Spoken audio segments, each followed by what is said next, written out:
Kenaikan tarif pajak pertambahan nilai (PPN) menjadi 12% telah direncanakan oleh pemerintah Indonesia sebagai bagian dari reformasi perpajakan yang tertuang dalam Undang-Undang Harmonisasi Peraturan Perpajakan (UU HPP).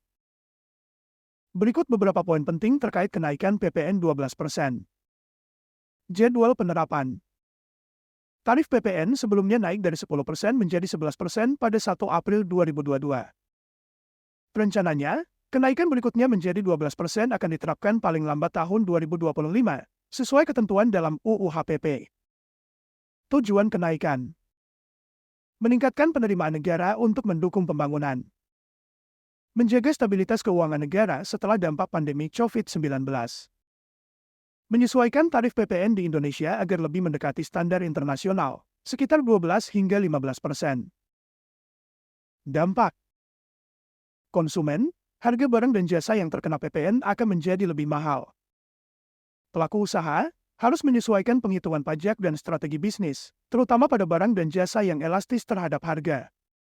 Tahukah kalian jika kenaikan PPN sebenarnya naik 9% bukan 1%? 11 ke 12 memang naik 1 poin. Tapi 1 itu berapa persennya 11, nilai awal? Rumusnya 1 dibagi 11 dikali 109,09%. Makanya 11% ke 12% bukan naik 1%, tapi naik 9% terhadap nilai awal. Sebagai contoh, barang harga Rp10.000. PPN 11% 1.100.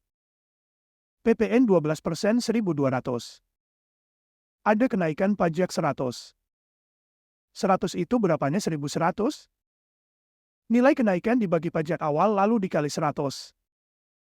100 dibagi 1.100 dikali 109,09%. Kenaikan PPN dapat membawa berbagai dampak. Berikut adalah dampaknya. 1. Dampak terhadap konsumen.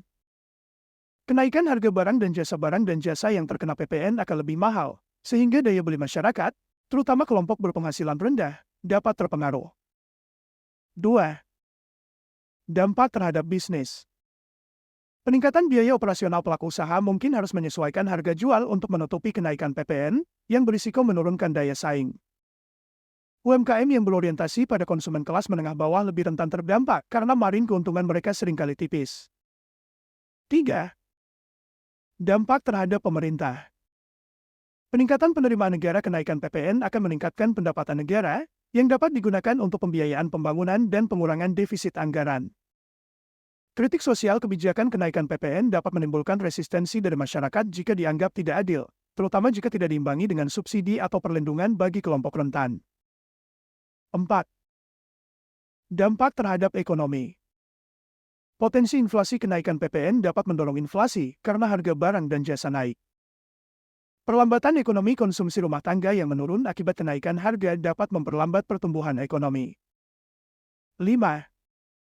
Dampak terhadap kelompok rentan. Beban lebih besar bagi masyarakat berpenghasilan rendah. Kelompok ini lebih terdampak karena proporsi pengeluaran untuk kebutuhan dasar relatif lebih besar. Sementara itu, belum ada rilis resmi dari pemerintah mengenai pembatasan PPN. Situasi simpang siur seperti ini bisa membuat masyarakat menjadi pro dan kontra.